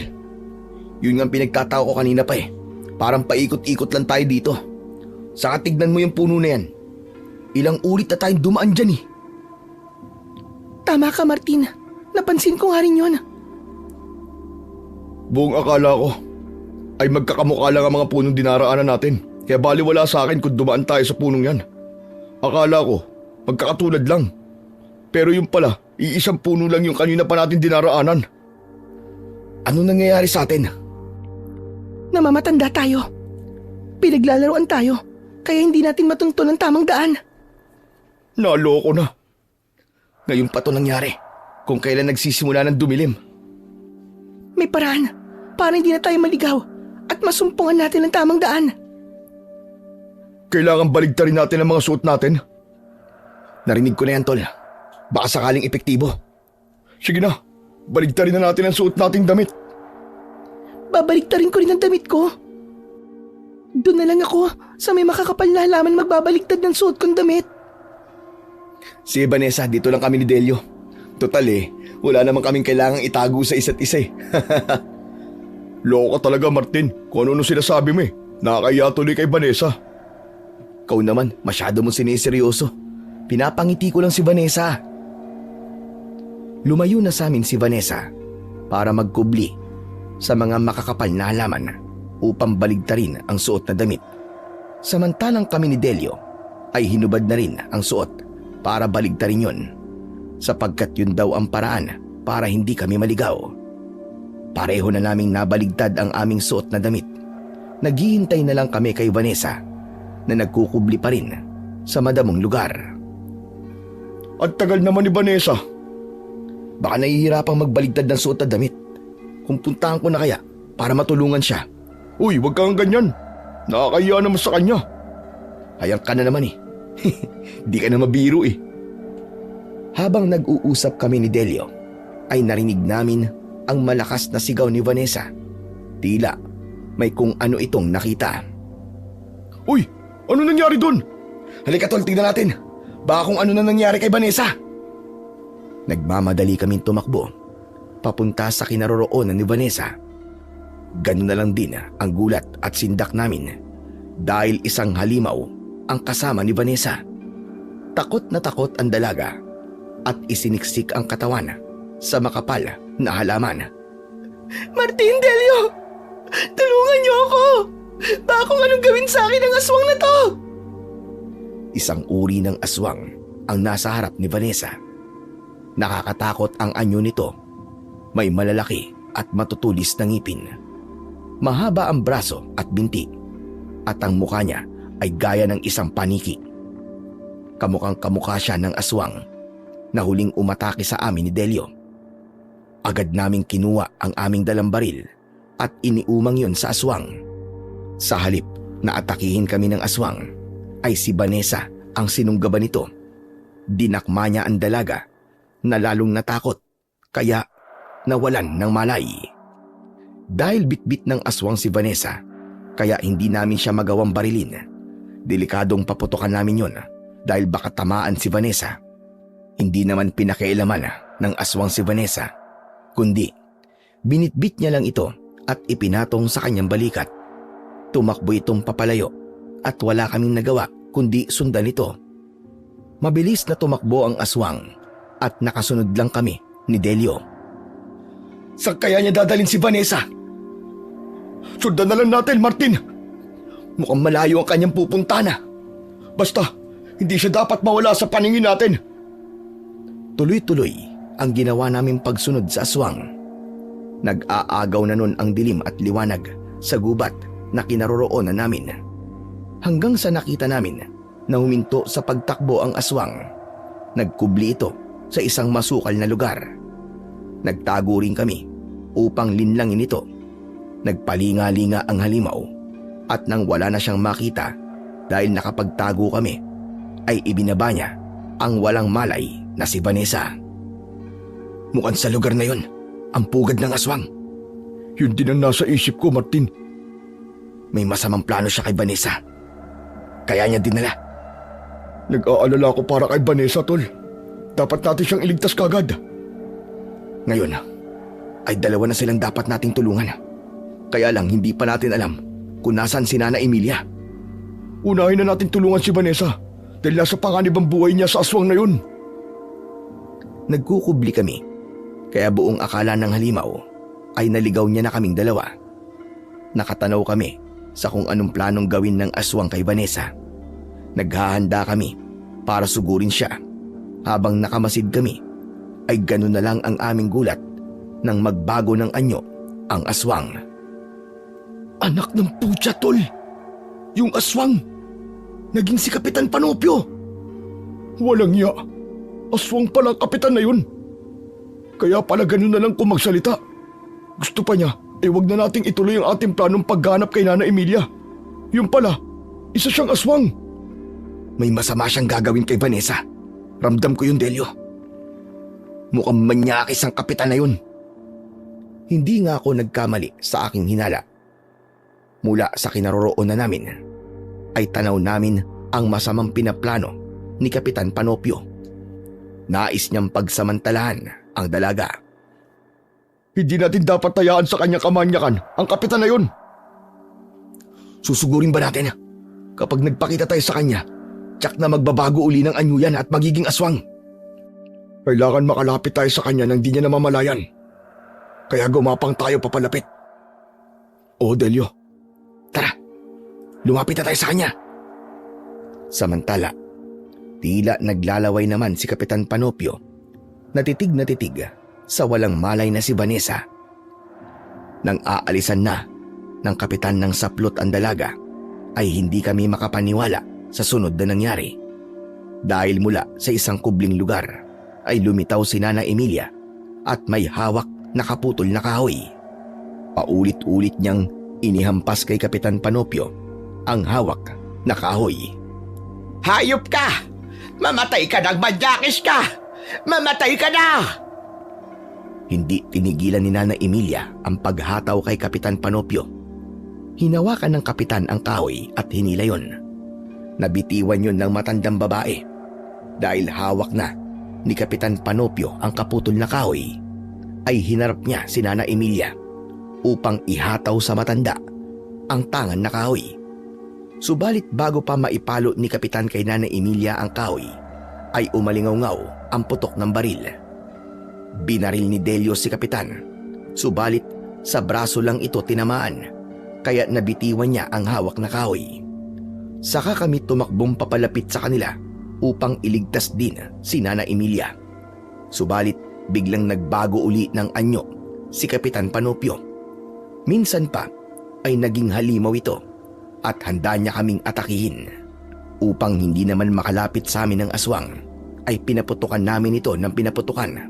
Yun nga lang, may hangganan ang bala ng aming baril.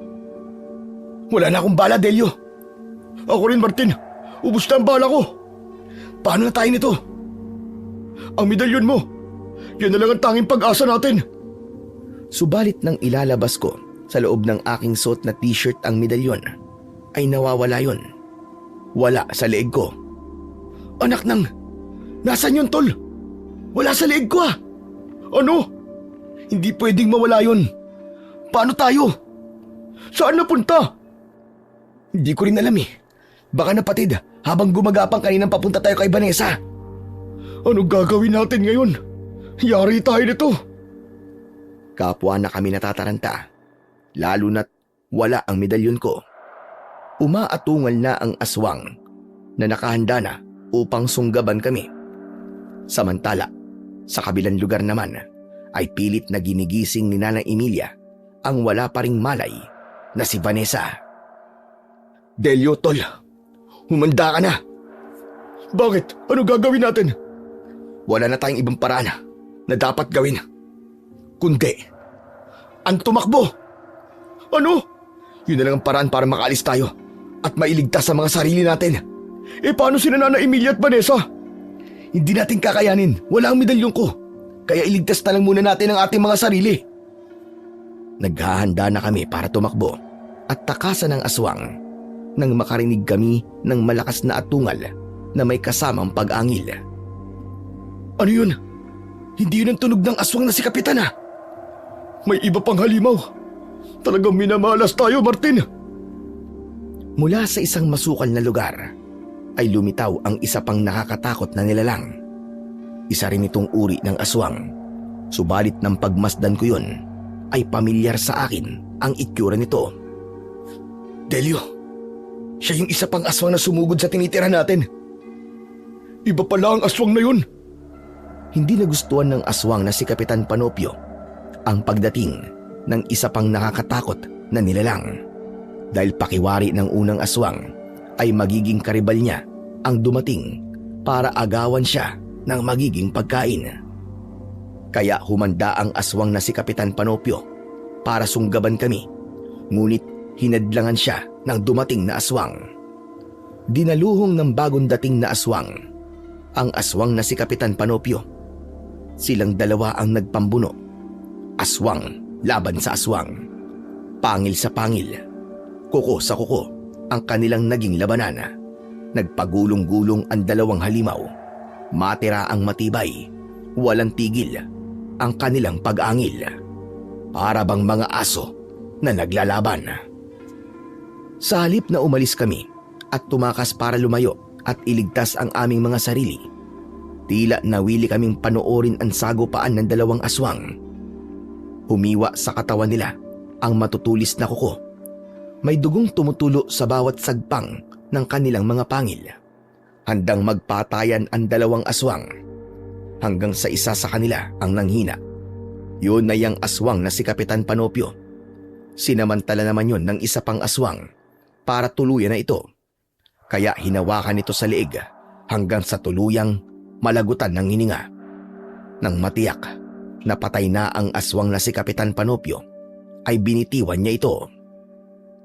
Napaurong kami nang makita namin na wala ng buhay ang aswang na si Kapitan. Matindi ang kabang nararamdaman namin ni Delio dahil maaaring kami na ang isunod ng halimaw na yon. Lumapit siya sa amin habang sumisingot-singot. Tol, ito na yata ang magiging katapusan natin. Hindi pala tayo mamamatay sa police operation natin, kundi sa kamay ng aswang. Napapikit na lamang ang aking mata at ganun din si Delio. Inisip namin na yun na talaga ang aming magiging katapusan.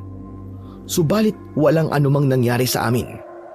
Pagdilat namin ng aming mga mata ay nakita naming tumatakbo papalayo ang aswang.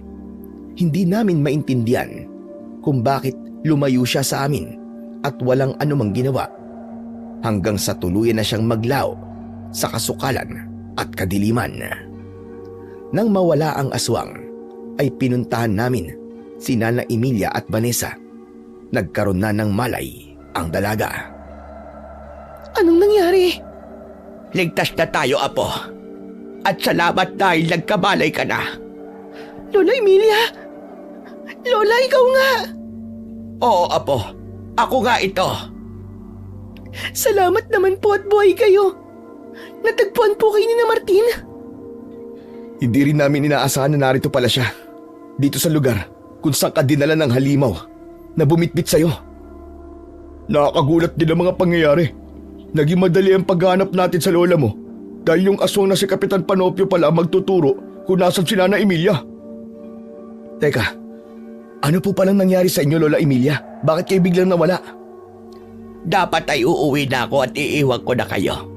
Kaya lamang ay hindi ko makita ang daan. Paulit-ulit ako naglakad. Kung saan-saan na ako nakarating hanggang sa mahilo ako at nawala ng malay. Kaya dito na muna ako nagpalipas ng gabi sa gubat. Buti na lang at walang mabangis na hayop na nakialam sa akin. Salamat sa Diyos at walang masamang nangyari sa inyo, Lola. Yung tungkol kay Kapitan Panopio, hindi ko rin sukat akalain na isa pala siyang aswag. Pero wala na siya dahil pinatay siya ng isa pang aswag. Yun nga po nakapagtataka eh. Isa din pong aswang ang pumatay kay Kapitan Panopio. Kaya magpasalamat tayo sa aswang na yun. Kaya lamang ang nakapagtataka ay bakit hindi niya tayo pinakailaman? Hindi man lang tayo sinaktan. Kaya nga eh, yun din ang pinagtataka ko. Naisip ko baka dahil dito sa medalyon ko. Kaya lang nawawala nga pala yun. Teka nga pala, kailangan kong makita yun. Hindi dapat mawala yun. Dahil tuluyang malalagay sa panganib ang buhay natin kapag nawala yun. Hanapin natin, tsak makikita natin yun. Lalo na't gabi ngayon, maaaring magliwanag yun. Hinanap namin ang nawawala kong medalyon. Binalikan namin ang lugar kung saan kami nagtago at gumapang. Ginalugad namin ang bawat lugar sa gubat na dinaanan namin. Hanggang sa may napansin ang kaibigan ko na si Delio. Tol, ayun o. Tignan mo sa banda ron. Parang may kumikislap. Baka ang medalyon mo na yun, Tol. Tara, punta natin. Saan? Ayun o. Oo nga no. Yun na siguro ang medalyon ko. Tara, punta natin. Tara. Nagmamadali kaming pinuntahan ang kumikislap. Yun na nga ang nagwawala kong medalyon.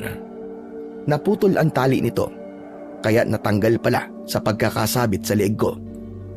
Agad kong dinampot yun at pinagbuhol ang naputol na tali. Saka isinuot ko uli sa aking leeg. Nagpapatuloy pa rin ito sa pagkislap ng nakakasilaw na liwanag. Hindi nawawala ang pagliwanag ng medalyon ha. Ano kayang ibig sabihin nito? Ibig sabihin lang, Tol. Tulad na sabi mo dati, may nasasagap pa rin na masamang enerhiya dito sa gubat yan. Tama ka, Tol. Lalo na't may mga masasamang nilalang na naninirahan sa gubat na to. Dahil natagpuan na namin si Nana Emilia at ligtas na rin si Vanessa sa aswang na tumangay sa kanya. Kaya hindi na namin kailangan magtagal pa sa gubat na yon. Nagpasya na kaming lumabas doon. Kasama na namin ang maglola. Subalit, wala nang naging aberya sa paglalakad namin dahil madali naming natuntun ang tamang daan hanggang sa ganap na kaming makalabas ng kagubatan. Mag-uumaga na nang makabalik kami ng aming bahay. Inihatid na muna namin ang maglola sa tirahan nila para matiyak ang kanilang kaligtasan. Hindi namin alam kung kailangan ba naming ipaalam sa mga taga-baryo ang tunay na pagkatao ng kanilang kapitan na isang aswang. Hindi pa namin yun napag-usapan ni Nana Emilia. Saka na lang siguro dahil nakakapagod ang mga nangyari sa amin. Ang kailangan namin ay pahinga. Pag-uusapan na lang namin ang tungkol sa lihim ng pagkatao ni Kapitan Panopio sa susunod na araw. Nang kapwa na kami makapagpahinga, ay nakipag-usap kami kay Nana Emilia upang hingin ang kanyang opinyon tungkol kay Kapitan Panopio. Naging usap-usapan na rin sa baryo ang pagkawala nito. Pero isa lang ang naging tugon ni Nana Emilia. Huwag na tayong makialam pa. Hayaan na lang natin sila sa paghahanap kay Kapitana. Hindi na po natin ipapaalam ang nangyari sa kanya. Hindi na, Martin. Baka mamaya ay mapasama pa tayo dyan. Isa pa, dapat lang naman ang sinapit ng walang hiyang kapitan na yon. Gusto pa talaga niyang halayin ang apo ko. Manyakis siya. Kaya parusa na rin sa kasamaan niya ang naging kapalaran niya. Tama ka, Delio. Siya ang pumili sa kanyang magiging kamatayan. Matagal na rin siyang kapitan, pero ni Medjan ay wala man lang nakahalata ng tunay niyang pagkatao. Isa pala siyang kampo ng kadiliman. Isa pala siyang aswang. Kaya pala, hindi rin napapatay ang aswang na gumagala dito sa baryo dahil siya mismo ang protektor sapagkat kauri niya ang mga halimaw na yon. Pero ngayong wala na si Kapitana, sana matahimik na ang baryo. Yan nga ang ikinakabahala ko, Martin. Hindi natin alam kung ano ang pwedeng mangyari sa pagkawala ni Kapitan. Isang bagay yon na nakakabahala, lalo na't siya ang pinuno ng mga aswang dito. Mukhang may punto si Nana Emilia. Dahil ng sumunod na gabi ay ginambala kami ng mga kakaibang ingay mula sa labas ng bahay. Tila mga ungol yun. Kaya ginising ko si Delio upang marinig din niya. Nang magising ang kaibigan ko, ay sumilip kami sa bintana. Nakita namin ang 10 kalalakian. Nakaitim na damit at tila nanlilisik ang mga mata na animo ay mga bolang apoy sa dilim. Natatanglawan sila ng liwanag mula sa buwan. Bakit may mga tao sa labas ng bahay? Sinong mga yan? Labasin natin para malaman natin. Lumabas kami, pero binitbit namin ang aming baril na puno ng bala. Tinanong namin ang mga ito. Subalit naramdaman ko na may kakaibang paggalaw ang suot kong medalyon. Hudyat yun ng kakaibang enerhiya na nasa paligid lang. Sino kayo? At anong kailangan niyo sa amin? Ipaghihiganti namin ang aming pinuno. Kayo ang dahilan ng kanyang kamatayan. Pinatay niyo ang pinuno namin si Kapitan Panopio. Kaya kamatayan din ang nararapat para sa inyo. Nababaliw ba kayo? Para sa kaalaman nyo, aswang ang pumatay kay Kapitan Panopio na isa ding masamang aswang. Wala akong pakialam. Kailangan niya ng katarungan at ibibigay namin yun sa kanya. Napaurong kami nang halos magkakasabay na nagbago ang anyo ng mga lalaki. Naging aswang ang mga ito. May mga kampon nga pala si Kapitan Panopio na nagtatago lamang sa baryo. Isa-isa naming pinaputukan ang mga aswang na ibig umatake sa amin para ipaghiganti ang kanilang pinuno. Sa bawat tama ng aming hawak na baril ay tila hindi nila yon iniinda. Nagpatuloy lang sila sa kanilang pag-atake. Nanghihina lang ang bawat tamaan ng baril. Subalit, nagagawa pa rin itong makalapit sa amin na handa kaming sakmalin. Ang medalyon, Martin! Ilabas mo na! Agad kong inilabas yun at iniharap sa mga aswang. Naglabas ng malakas na liwanag ang medalyon. Nasilaw ang mga aswang, subalit nanatiling buhay pa rin ang mga ito. Maya-maya pa ay may narinig kaming malakas na atungal na may kasamang pag-angil. Dumating doon ang isang malaking aswang na nakaengkwentro ni Kapitan Panopio sa gubat. Nandito na naman siya, Delio. Tama ka. Siya ang kumakalaban sa mga lalaking naging aswang. Kitang-kita namin ang ginawa ng dumating na aswang. Isa-isa niyang sinunggaban ang mga naunang aswang na ibig pumatay sa amin para magiganti. Mas malakas ang aswang na kararating lang. Walang binatbat ang mga maliliit na aswang na dumaluhong sa amin. Hanggang sa isa-isang bumulagta ang mga ito. Iniligtas kami ng dumating na halimaw. Nang maubos ang mga aswang na kampon ni Kapitan Panopio ay lumapit sa amin ang dumating na halimaw na lumipol sa mga ito. Nakatingin sa amin na tila may ibig ipahiwatig ang mga tingin. Subalit wala itong ginagawang anuman. Bigla itong umatungal kaya pareho kaming nagulat at napaupo. Tinutukan namin ng baril, subalit tinabig nito ang hawak naming baril, kaya tumilapon yun. Napaurong kami ni Delio habang lumalapit ito sa amin. Iniumang ng aswang ang kanyang kamay na tila ibig abutin si Delio. Natakot ako para sa kaibigan ko.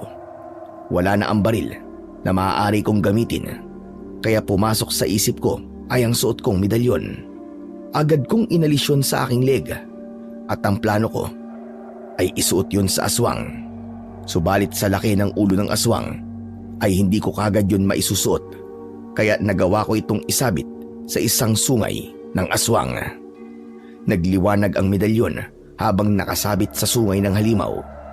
Nagwawala ito na tila nahihirapan at pilit inaabot ang medalyon, subalit hindi niya mahawakan dahil hindi nito makita sa pagkakasabit sa kanyang sungay.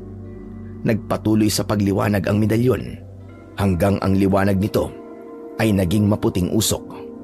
Ang usok ay bumalot sa kabuuan ng aswang. Tumigil sa pagwawala ang halimaw at bumagsak at nawala ng malay hanggang sa unti-unting nawala ang puting usok at ganap na itong maglaho. At biglang tumambad sa aming harapan ang isang matandang lalaki. Nanlaki ang mga mata ni Delio dahil pamilyar ito sa kanya. Nagbago na ang anyo ng aswang. Si Tio Rogelio. Siya ang aswang na nagligtas sa atin, tol. Ano? Siya ang tiyong mo? Oo, Martin. Hindi namatay si Tio Rogelio. Ayan siya. Nilapitan ni Delio ang kanyang tiyuin. Unti-unti ay nagkaroon ito ng malay. Nakatitig sa kanya at kinikilala siya nito.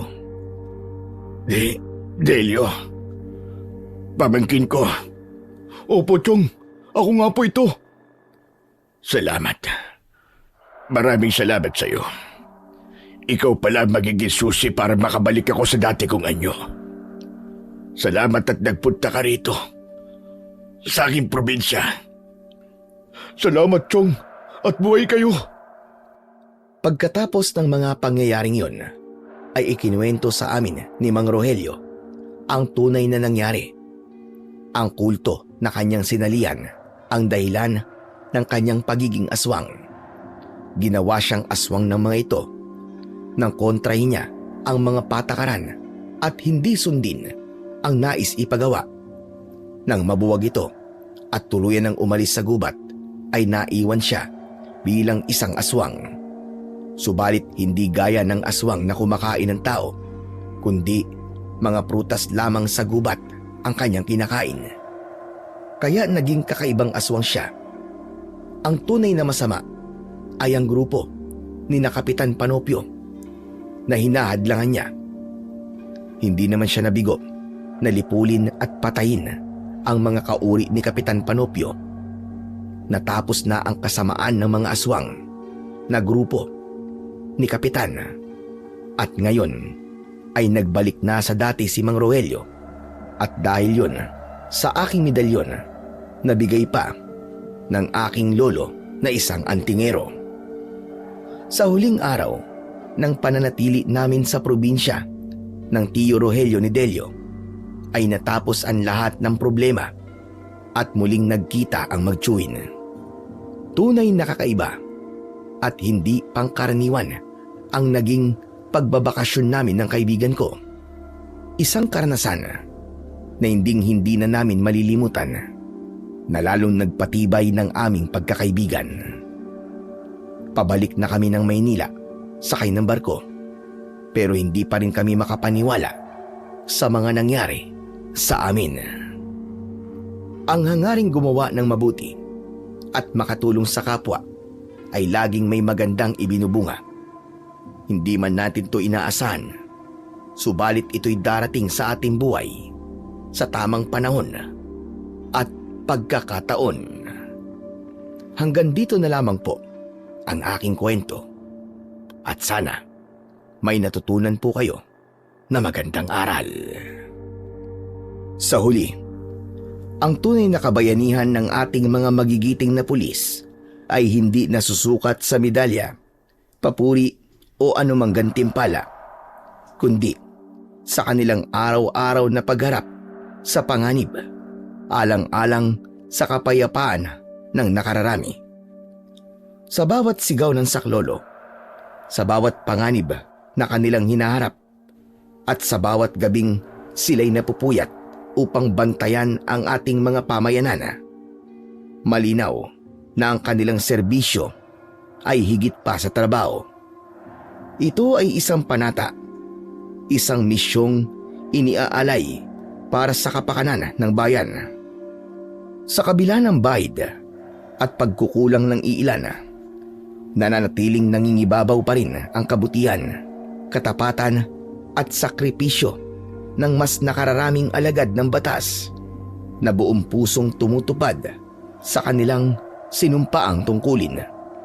Tulad na lamang ni Delio at Martin, pinatunayan nila na ang tunay na lakas ay hindi lamang nasusukat sa tapang sa laban, kundi sa lalim ng kanilang paninindigan, sa tibay ng kanilang samahan at sa kanilang malasakit sa kapwa sa gitna ng anumang pagsubok. Maging ito man ay karaniwang panganib o mga hamong tila lampas na sa pangkaraniwan. Sa kanilang kwento, nasilayan natin ang katotohanan na ang pagiging alagad ng batas ay hindi lamang tungkol sa pagsugpo sa kasamaan, kundi sa patuloy na paninindigan para sa tama. Kahit pa ang kapalit nito ay ang kanilang sariling kaligtasan. Sinasabi nga sa Roma 13:4, sapagkat siya ay lingkod ng Diyos para sa iyong ikabubuti.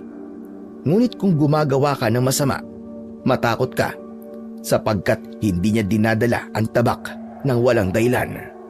Siya ay lingkod ng Diyos, tagapaghiganti upang magdala ng parusa sa gumagawa ng masama.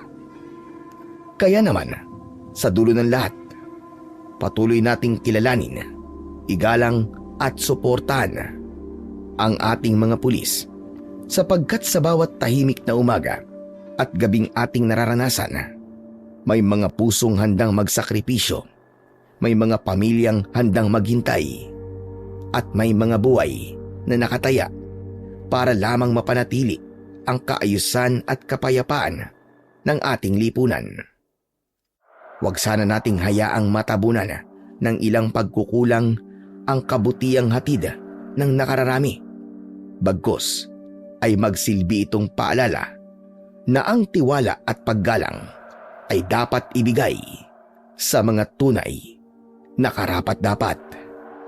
At pinakahuli sa lahat, sumasaludo ko sa mga pulis na aking kaibigan at kakilala at sa lahat ng pulis sa buong mundo na handang ibuwis ang kanilang buhay at tumutupad ng tapat sa kanilang sinumpaang tungkulin.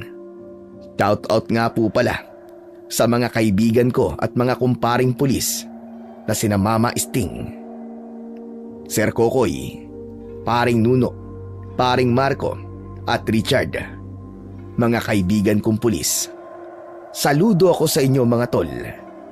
Mabuhay kayo hanggang gusto nyo at naway patuloy kayong gabayan at ingatan sa bawat takbang ninyo sa inyong paglilingkod. Maraming salamat po sa inyong walang sawang pagsuporta at pakikinig sa aking mga YouTube channel. At sana po, huwag nyo rin pong kalimutang mag-subscribe at i-hit ang notification bell at pakishare na rin po ang aking mga kwento para sa mas marami pang makapigilininga na mga kwentong aswang at katatakutan mula sa mundo ng kababalaghan. Hanggang sa muli po, at pagpalain kayong lahat ng ating dakilang Diyos na siyang pinakamakapangyarihan sa lahat.